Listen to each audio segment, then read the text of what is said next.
अस्सलामुअलैकुम दोस्तों, welcome back to our YouTube channel ई सबक।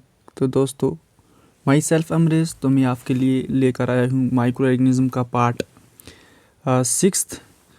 तो इसमें हम डिस्कस करने वाले हैं वायरस को। ओके दोस्तों, इससे पहले हमने पढ़ा सब माइक्रो ऑर्गेनिज्म के बारे में। आज हम उसकी क्लासिफिकेशन की पार्ट 2 को लेकर आए हैं। पहले हमने डिस्कस किया था बैक्टीरिया को, आज हम बात करेंगे वायरस के बारे में। तो दोस्तों, हमने बात की थी बैक्टीरिया की। बैक्टीरिया जो थे वो भी समलेस्ट माइक्रो ऑर्गेनिज्म थे जो माइक्रोस्कोप के बगैर हम नहीं देख सकते। इसी तरह वायरस जो होते हैं वो भी छोटे ऑर्गेनिज्म होते हैं जिनको माइक्रोस्कोप के अलावा हम नहीं देख सकते। जो वायरस जो होते हैं ये बैक्टीरिया से भी छोटे होते हैं। क्या होते हैं? बैक्टीरिया से भी छोटे होते हैं वायरसेस। ओके दोस्तों, ये इतने छोटे होते हैं वायरसेस, ये जाके बैक्टीरिया को भी इन्फेक्ट करते हैं। तो दोस्तों, इसीलिए इनको बैक्टीरियोफेज भी कहा जाता है। ठीक है दोस्तों, बैक्टीरियोफेज भी कहा जाता है क्योंकि ये इतने छोटे होते हैं, ये बैक्टीरिया को भी जाकर इन्फेक्ट कर देते हैं। ओके, इस बात से आपको समझ आया होगा कि जो वायरस होते हैं वो बैक्टीरिया से भी छोटे होते हैं। ठीक है, ओके। तो हम इसकी स्ट्रक्चर की अगर बात करें तो मैं आपको बता दूं, इनको ना साइटोप्लाज्म होता है ना न्यूक्लियस होता है। और एक अहम बात, आपको लगेगा कि इसके पास अगर साइटोप्लाज्म भी नहीं है, न्यूक्लियस भी नहीं है, तो ये सेल ही नहीं है ना? ओके, अगर ये सेल नहीं है तो ये लिविंग ही नहीं है, आप ऐसा समझ रहे होंगे, है ना? ओके, तो मैं आपको बता दूं, जब तक ये होस्ट की बॉडी से बाहर हैं, जब तक ये आउटसाइड ऑफ होस्ट हैं, तब ये नॉन लिविंग हैं। ठीक है दोस्तों, वायरस की मैं बात कर रहा हूँ। जब तक ये आउटसाइड द होस्ट हैं तब ये नॉन लिविंग हैं। और लिविंग कब होते हैं? जब ये इनसाइड होस्ट के अंदर आ जाते हैं, तब ये वायरसेस जो होते हैं वो लिविंग हो जाते हैं। मैं आपको सिंपली एक एग्जांपल देकर समझाता हूँ। जो वायरसेस होती है वो आउटसाइड ऑफ सराउंडिंग, मतलब इधर इधर घूमते रहते हैं तलाश में। किसकी तलाश में? वो तलाश में रहते हैं होस्ट की तलाश में। जैसा ही इनको होस्ट मिल जाता है तो वो उसकी बॉडी के अंदर इंटर हो जाते हैं। ठीक है दोस्त। ओके दोस्तों, आपने कई जगह पे पढ़ा भी होगा या फिर किसी बुक्स पे आपने देखा होगा लिखा हुआ कि ये जो वायरस होते हैं ये लिविंग और नॉन लिविंग की बाउंड्री पे पाए जाते हैं। ठीक है, इसीलिए जब ये आउटसाइड होस्ट होते हैं तो नॉन लिविंग होते हैं, जब ये इनसाइड होते हैं तब ये लिविंग का रोल अदा करते हैं। तो दोस्तों, मैंने पहले भी आपको बताया, ना ही इनको साइटोप्लाज्म होता है और ना ही इनको न्यूक्लियस होता है। तो इसमें प्रेजेंट क्या होता है? इसमें प्रेजेंट होता है डीएनए। क्या प्रेजेंट होता है? डीएनए प्रेजेंट होता है, इसका जेनेटिक मटेरियल। ओके दोस्तों, तो आप ये देख सकते हैं वायरस का कुछ ऐसा ही स्ट्रक्चर होता है। ओके, ये इसका हेड है। ओके, इसमें डीएनए प्रेजेंट है और इसके ऊपर एक शेल होता है जिसमें फैट्स, जहाँ मैंने लिखा भी है, और प्रोटीन्स जो होते हैं वो प्रेजेंट्स होते हैं। ठीक है दोस्तों, तो ये है इसका स्ट्रक्चर, आप देख सकते हैं। ओके दोस्तों, तो हमने पढ़ा वायरस को साइटोप्लाज्म भी नहीं होता है, न्यूक्लियस भी नहीं होता है, और any other things that resemble the cell. ठीक है, तो उसके बाद हमने इसका बेसिक स्ट्रक्चर के बारे में जाना। इसके पास सिर्फ डीएनए होता है, दैट इज़ जेनेटिक मटेरियल, और उसका जो आउटर शेल होता है उसमें प्रोटीन्स और कुछ फैट्स जो होते हैं। ठीक है, उसके बाद ये क्या बोलता है? ये कहता है कि therefore they can not be considered as living and do not show most of the characteristic of living things. ठीक है, ये भी मैंने आपको समझाया। फॉर एग्जाम्पल, वायरस जो होती है ना ही रिस्पायर करती है, ना ही फीड करती है, और ना ही ग्रो होती है, और ना ही वो एक्सक्रीट करती हैं। और उसके बाद इसने बोला, और ना ही ये क्या करती हैं? मूव करती हैं on their own. As compare अगर हम करें किसको? वायरस को बैक्टीरिया के साथ। बैक्टीरिया जो थे वो रिस्पायर करते थे, फीड करते थे, ग्रो करते थे और मूव करते थे ऑन देयर ओन। ठीक है, ये सब चीज़ें जो हैं वायरस में प्रेजेंट नहीं है। क्यों नहीं प्रेजेंट है? क्योंकि ये जब आउटसाइड होता है तो ये नॉन लिविंग होता है। जब ये नॉन लिविंग होता है तभी ये, जब नॉन लिविंग होता है तब ये कैसे ये काम कर पाएगा, कैसे ये रिस्पायर करेगा, कैसे ये फीड करेगा। ओके दोस्तों, तो उसके बाद ये बोलता है कि they actually float in space in search of host. मैंने पहले आपको बताया ये हवा में इधर उधर घूमते रहते हैं एक होस्ट की तलाश में। जब इन्हें होस्ट मिल जाता है तब ये जाकर उसकी बॉडी के अंदर इंटर हो जाते हैं। ठीक है दोस्तों। ओके दोस्तों, नेक्स्ट पार्ट क्या बोलता है, ये कहता है virus do not show most of the characteristics of living things. Okay, उसके बाद बोलता है they just reproduce, viruses are able to reproduce if they enter the a living cell. Okay, उसके बाद क्या बोलता है, ये बोलता है कि that is viruses can reproduce and multiply only inside the cells of the other organism such as animals, plant cells और बैक्टीरियल सेल। ओके, तो मैंने पहले ही आपको बोला जब तक ये इनसाइड लिविंग ऑर्गेनिज्म या इनसाइड किसी बैक्टीरियल या प्लांट सेल या एनिमल सेल के अंदर जब तक ये नहीं जाएगा तब तक ये लिविंग नहीं होता है। ठीक है, जब ये लिविंग बन जाता है, जब ये होस्ट के अंदर आ जाता है तब ये रिप्रोड्यूस करना शुरू करता है। ठीक है दोस्तों, इसका जो रिप्रोडक्शन का तरीका होता है वो बहुत ही अनोखा तरीका है। ओके दोस्तों, तो मैं आपको बताता हूँ कि वायरसेस जो होती है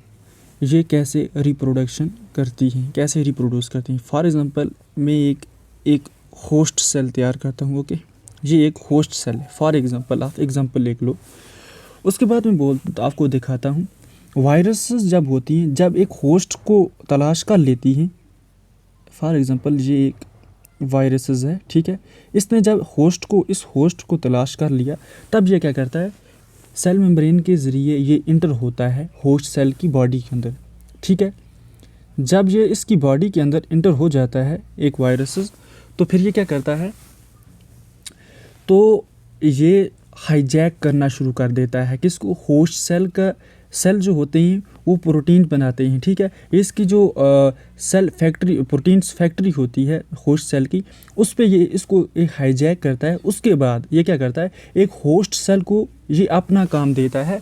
अब क्या, जब ये अंदर इंटर हो जाता है उसके बाद ये वायरस जो होता है वो होस्ट सेल को अपने डीएनए कॉपी करने को कहता है। ठीक है, ओके दोस्तों, जब ये डीएनए, इसका जो वायरस होती है उसके अंदर डीएनए होता है, जब इसका डीएनए वहाँ पे रिप्लिकेट होना शुरू कर देता है तब इसके अंदर और वायरसेस जो होती हैं वो तैयार हो जाती हैं। ओके दोस्तों, जब बहुत सारी वायरसेस इसके अंदर तैयार हो जाती हैं तो ये होस्ट सेल जो होता है, मतलब इसको पता भी नहीं चलता है कि इसके अंदर इतनी सारी वायरसेस जो होती हैं वो काम करने लग जाती हैं और वो रिप्रोड्यूस होना शुरू कर देती हैं। ठीक है, ओके दोस्तों, समझ आया आपको इतना।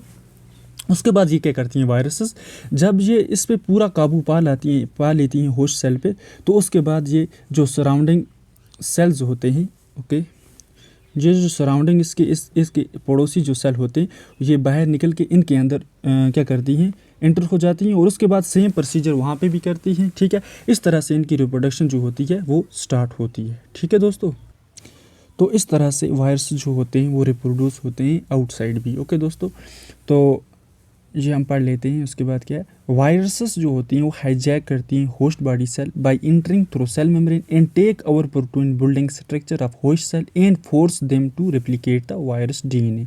जब वो होस्ट सेल के अंदर इंटर हो जाती हैं तब ये हाईजैक करती हैं उसके प्रोटीन बिल्डिंग स्ट्रक्चर को, होस्ट सेल के जो प्रोटीन बिल्डिंग स्ट्रक्चर होता है उस पर ये हाईजैक करती हैं और उसके बाद उसको फोर्स करती हैं क्या, रेप्लिकेट करे क्या, वायरस के डीएनए को। ओके, तो उसके बाद क्या होता है, होस्ट सेल जो होता है अननोइंगली स्टार्ट क्या करता है, मैन्युफैक्चर करना वायरस आर्मी को, किसको, वायरस आर्मी को, और उसके बाद ये क्या होता है, गेट इन्फेक्टेड। ठीक है दोस्तों, ओके दोस्तों, उसके बाद क्या बोलता है, इन्फेक्टेड सेल जो होते हैं जब वो रिलीज़ होते हैं, ठीक है, तो उसके बाद वो जो सराउंडिंग सेल होते हैं उनके अंदर इंटर होते हैं और वहाँ पे भी क्या करते हैं, ये अपना प्रोसेस शुरू करते हैं, वहाँ पे भी क्या करते हैं, इन्फेक्ट करना शुरू कर देते हैं सराउंडिंग सेल को। ओके दोस्तों, जो नेबरिंग सेल होती हैं उसको भी ये इन्फेक्ट करना शुरू कर देती हैं। उसके बाद but as soon as the viruses enter the living cells of the other organism they start behaving as living things by carrying out the process of reproduction। ठीक है दोस्तों, due to this reason viruses are said to lie on the borderline dividing the living things from non living things। ठीक है, क्योंकि जब ये living और non living की बॉर्डर पे ये जब क्या करते हैं, इंटर हो जाते हैं। ओके, कहाँ लिविंग थिंग्स आ रहे हैं और कहाँ नॉन लिविंग थिंग्स, उनकी बॉर्डर लाइन पे ये वायरस जो आ रहे हैं। ठीक है, तो दोस्तों जब ये वायरसेस होस्ट सेल के बाहर थी तब ये नॉन लिविंग थे, जब ये एंटर हो जाते हैं होस्ट सेल के अंदर तब ये क्या बिहेव करते हैं, लिविंग। ठीक है, ओके। फॉर एग्जांपल मैं आपको एक एग्जांपल दे के समझाता हूँ। फॉर एग्जांपल ये हमारे पास एक पेन है, ये पेन क्या है, नॉन लिविंग है। ठीक है, क्या है इसके आपने बेबीज़ पेन होते देखे हैं? नहीं, कैसे? क्योंकि ये नॉन लिविंग है। ठीक है, इसी तरह वायरस जब ये सराउंडिंग में होता है, आउटसाइड द होस्ट होता है, तब ये नॉन लिविंग होता है, तब ये कुछ रिप्रोडक्शन वगैरह रिप्लिकेट करना नहीं कर सकता। जब ये होस्ट के अंदर चला जाता है तो वहाँ पे ये बिहेव करता है लिविंग कैरेक्टर्स। ठीक है, तब जाके इसकी रिप्लिकेशन शुरू होती है। ओके, जब ये लिविंग के अंदर आ जाता है। ठीक है, जब ये होस्ट के अंदर आ जाता है तब ये बिहेव करता है किसका, एज ए लिविंग थिंग्स। ठीक है, वहाँ पे जब ये लिविंग करेक्टर रोल अदा करेगा तब ये क्या करेगा, रिप्रोडक्शन स्टार्ट करेगा, अदरवाइज ये रिप्रोड्यूस नहीं कर सकता क्योंकि ये नॉन लिविंग है। Okay,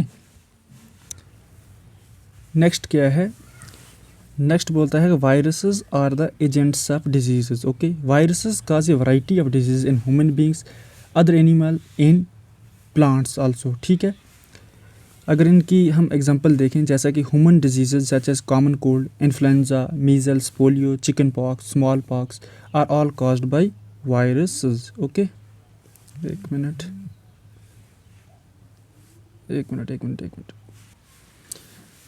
the two example of viruses are common cold and human immunodeficiency virus, जिसे हम HIV वायरस भी कहते हैं। और यही वायरस जो होता है वो सीरियस इलनेस करता है जैसा कि HIV एड्स। ओके दोस्तों, और अनफॉर्चुनेटली HIV एड्स इतना सीरियस होता है कि इसके कारण बहुत सारी डेथ्स और इमीडिएट डेथ्स होने के ज़्यादा चांसेस होते हैं। ओके दोस्तों, तो आज हमने पढ़ा वायरसेस के बारे में। तो नेक्स्ट हम उसकी नेक्स्ट क्लासिफिकेशन जो आएगी उसी को पढ़ेंगे। बैक्टीरिया हमने ख़त्म किया, वायरसेस आज पढ़ी, वायरस को ख़त्म किया। तो ओके दोस्तों, अगर आपको हमारा लेक्चर अच्छा लगे तो आप हमारे चैनल को सब्सक्राइब कर सकते हैं, वीडियो को शेयर कर सकते हैं अपने दोस्तों तक, और बेल आइकन को क्लिक कर सकते हैं ताकि हमारे आने वाली सारी वीडियो आपके पास पहुंच जाए आसानी से। ओके दोस्तों, थैंक यू, अल्लाह हाफिज़।